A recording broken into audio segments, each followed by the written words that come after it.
ओम श्री गणेशाय नमः। वसुदेवसुतं देवं कंसचाणूरमर्दनं देवकी परमानंदं कृष्णं वंदे जगद्गुरुं। दर्शक मित्रों, जय श्री राम, नमस्कार। भारतीय संस्कृति में, सनातन धर्म में व्रत, त्यौहार, उसका एक अलग ही महत्व है।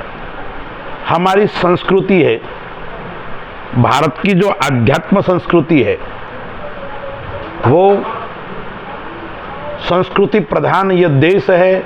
इसलिए इसका प्रत्येक दिन, प्रत्येक वर्ष पर्व होता है।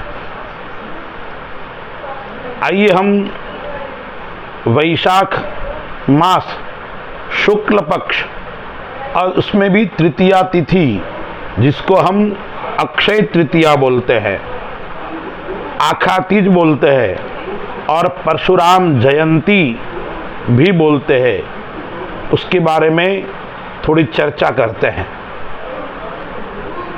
वैशाख शुक्ल तृतीया यानी अक्षय तृतीया, यथा नाम तथा गुणः। अक्षय का शाब्दिक अर्थ यही होता है, जो कभी क्षय न हो, जिसका कभी नाश न हो, उसका नाम है अक्षय। ये अक्षय तृतीया है क्या, उसका महत्व क्या है? जिस तिथि का नाम, उसके अनुसार आप कार्य करोगे तो उसके अनुसार आपको फल की भी प्राप्ति होगी। यानी अक्षय तृतीया को किया हुआ कार्य अनंत गुणा फल की प्राप्ति करवाता है। उस दिन किया हुआ तप, उस दिन किया हुआ जप और उस दिन किया हुआ दान अक्षय फल को देने वाला होता है। हमारे वहां मुहूर्त का भी विशेष महत्व है।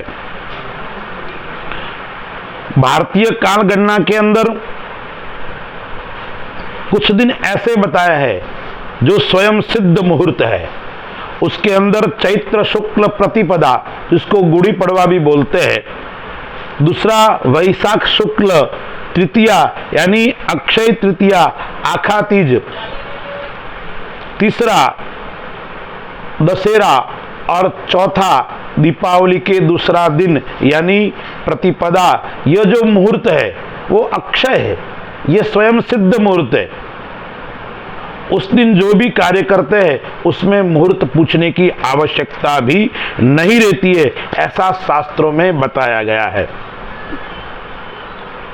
अक्षय तृतीया जो तिथि है वो ईश्वर की तिथि है, क्योंकि उस दिन भगवान परशुराम का जन्म भी हुआ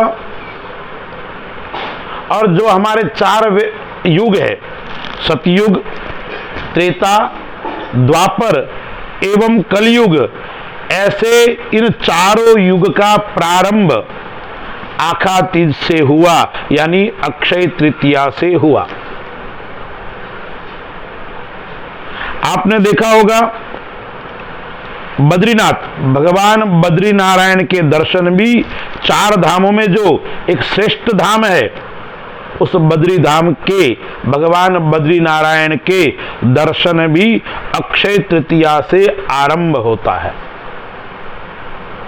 इसलिए आपने देखा होगा अक्षय तृतीया को लोग मुहूर्त भी रखते हैं, विवाह आदि कार्य भी होते हैं और उस दिन किया हुआ कार्य श्रेष्ठ और शुभ फल को देने वाला है। यानी अक्षय तृतीया का जो पर्व है वो भिन्न भिन्न राज्यों में, भिन्न भिन्न स्थानों में भिन्न भिन्न प्रकार से मनाया जाता है। यानी वसंत और ग्रीष्म ऋतु है, उसका जो संधि काल है उसका नाम अक्षय तृतीया है। अक्षय तृतीया को क्या करना चाहिए, क्या नहीं करना चाहिए। यदि आप गलत कार्य करोगे तो वो आपको अक्षय बन जाएंगे, तो उसका फल आपको श्रेष्ठ नहीं मिलेगा। इसलिए अक्षय तृतीया के दिन गलत कार्य नहीं करना चाहिए। करना क्या चाहिए, तो उस दिन भगवान नारायण का पूजन, भगवान लक्ष्मी नारायण का पूजन, या अपने इष्ट देव का पूजन, या अपनी कुलदेवी का पूजन। विशेष अक्षय तृतीया के दिन रोहिणी नक्षत्र होता है और उसके अंदर यदि सोमवार पड़ता है तो अति श्रेष्ठ है। यदि शास्त्र तो यह भी कहता है यदि अक्षय तृतीया के दिन रोहिणी नक्षत्र नहीं होता है तो उस वर्ष उस देश के अंदर दुष्काल पड़ता है, यानी धन धान्य की हानि होती है। जल, उस देश के अंदर जल के लिए युद्ध होता है, जल की कमी होती है, जल के बिना लोग पशु पक्षियों की मृत्यु होती है। यानी अक्षय तृतीया तिथि के दिन रोहिणी नक्षत्र शुभ माना गया है। इस वर्ष कब है, तो 10 मई 2024 के दिन अक्षय तृतीया तिथि है। करना हमें क्या है उस दिन, भगवान लक्ष्मी नारायण का पूजन करना है, भगवान परशुराम का पूजन करना है, जो विष्णु के छठे अवतार है उनका। जमदग्नि और रेणुका के गर्भ से भगवान परशुराम का जन्म हुआ, आप सबको पता है, विदित है। तो भगवान परशुराम ब्राह्मण है, लेकिन वो क्षात्र धर्म के अधिष्ठाता है।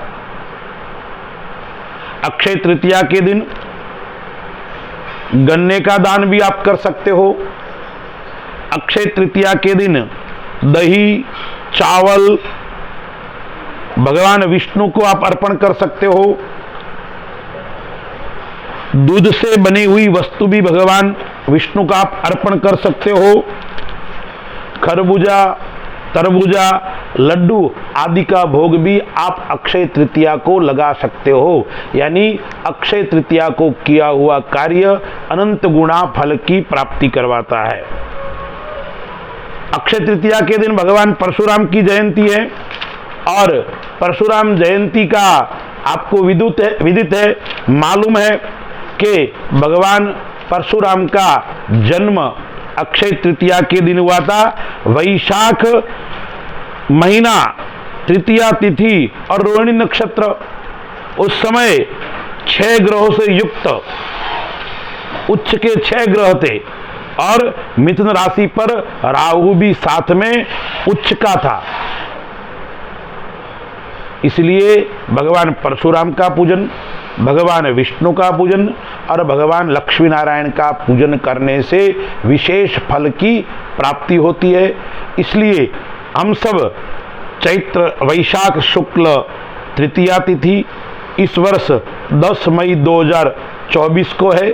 आप उस दिन अपने जीवन को उन्नत बनाने के लिए, अपने व अक्षय फल की प्राप्ति के लिए अक्षय तृतीया का पूजन अर्चन करो। आपके वहाँ भगवान विष्णु का भी आशीर्वाद होगा एवं भगवती महालक्ष्मी का आशीर्वाद भी आपको प्राप्त होगा। अस्तु। जय श्री राम।